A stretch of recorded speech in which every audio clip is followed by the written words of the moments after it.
The latest. Thank you for your love and support. I appreciate you all. Something massive has just happened again in Mali. The leaders of Mali have really proven that they are capable of managing the affairs of the black person. The Malian Armed Forces issued a statement yesterday, June 14th, about how they have been able to neutralize someone 48 kilometers west of Jani. The Malian military locked their sight onto a high-importance target. His name was Osani Mega, known across the desert as Omar or Farouk. He thought the vast dawns and rocky hills would hide him forever. The military high-tech drone tracked his every move, waited for the perfect tactical window. To truly understand why the top command is celebrating this victory, you have to understand who this man was. Farouk was not an ordinary foot soldier hiding in the bush. This man was a mastermind of terror. He started his bloody journey years ago inside the brutal ranks of the movement for oneness and Jihad in West Africa, popularly known as Mohad. He climbed the ladder through sheer ruthlessness until he became the absolute zone chief for the Notorious Sama region. From there, his power exploded. He became the grand coordinator of T Group's activities across multiple massive operational theaters, pulling the strings of violence through Sikasso, Kotiala, and tearing through the borders into Burkina Faso. He was the architect. He was the one structuring the supply lines, financing the networks, and planning cross-border ambushes.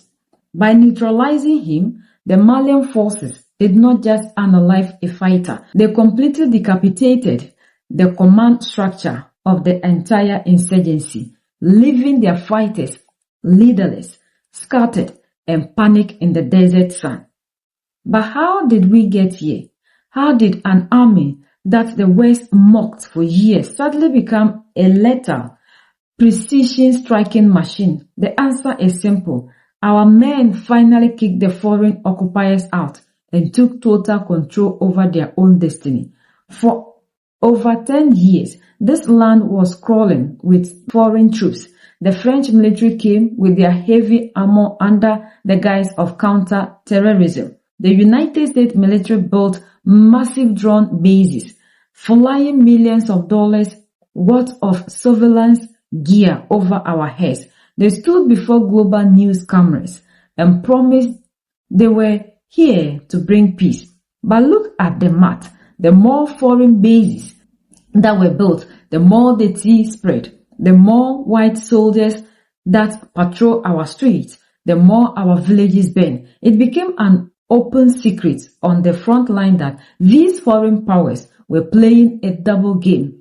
This statement from the General Staff of the Armed Forces informs the national public that in continuation of its efforts to eradicate all terrorist activity across the entire national territory, a major terrorist leader has been neutralized, as you can see in the images. During an operation conducted on June 3, 2026, this individual, identified as Umar Kerema Farouk Husseini Maudo, was located and then neutralized in Munia, about 45 kilometers west of Jene, following a precise and targeted drone strike.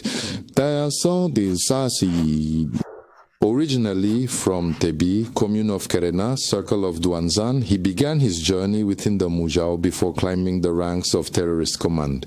He successively held the positions of chief of the Serma area, then coordinator of terrorist activities across several operational theaters covering the regions of Sikasso, Uchala, as well as part of Burkina Faso. Through his rise and his role in the structuring and coordination of these armed networks, he held a central position within the terrorist apparatus, making him a high-priority target for the jinn. The Chief of the General Staff of the Armed Forces reaffirms the unwavering determination of the forces to relentlessly continue the fight against this scourge. The terrorist armed groups will continue to be actively sought, identified, and neutralized across the entire national territory until their complete eradication, like Husseini Maodo, as you can see in the images. This statement is signed by the Chief of General Staff. They did not want to end the war, so our fighters took it into their hands to make sure they changed the narrative completely. Our leaders, like the Malian Armed Forces, said they are doing everything possible in their power to do away with all these insurgencies once and for all. They are no longer waiting for them like they used to do before. When the other people were here for them to come and attack, we saw the AES Unified Force that was formed, and they made it clear that those who are inside will not have a way to run out, and those who are outside wouldn't have the chance to come in, and they will take the war to wherever they are. So now they have high-tech surveillance systems. Now the land belongs to the Malian people. The air belongs to the Malian people. So the AES Unified Force has taken charge of everything. But what people are asking is, why is the foreign media houses so quiet? Because when this thing started on April 25th, 2026, they were very vocal. They predicted the downfall of Mali to the point that their people even gave 2 weeks ultimatum, claiming that within that, Mali wouldn't be able to survive. There wouldn't be food sent to the Malian people, starvation. Like the way they portray the whole thing, things are not in that order. And now that we are seeing that the Malian Armed Forces and their Russian counterparts are doing everything possible to do away with these people, neutralizing their head, their commanders, their chiefs, their masterminders, they are silent. They are not talking about the victory of Mali because they don't ever want the world to understand or know, or you, the African, to understand that you can do things without anybody. But Nkrumah told us that the black man is capable of managing his own affairs. Gone are the days when you need to sit here and think that somebody is capable of doing something, so you just need to sit down for them to come and do it for you. Without them, we cannot do anything. But like Captain Ibrahim Traore said, the reason to which we are seeing that our army is weak is because they determine the kind of equipment our army can have. Captain Ibrahim Traore even went as far as saying that even with their money when they wanted to get these things, they blocked them. That sent them to China, Russia, and North Korea to look elsewhere because they don't ever want you to have what it takes to defeat them, so that it will look like you, the African, took charge of your own destiny and you are able to do what they can do. So they always create a situation, then come back in the guise as the savior, as the solution. But our leaders in Mali, Niger, and Burkina Faso understood this simple English. The desert that they thought was the safe heaven for them, they are making sure this is no longer the case when it comes to the tea. They are chasing after them, making sure they neutralize everything. And they are saying that they want to eradicate.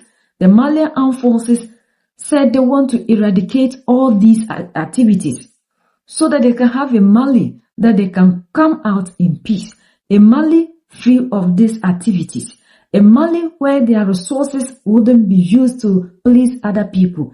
A Mali where they take decisions of their own. And until all Africans come together in unity to fight, the African will continue to be this way. We can't be talking about unity in Addis Ababa, reading speeches every year. Yet we don't take concrete steps in order to get the unity, in order to get the freedom the African is looking for.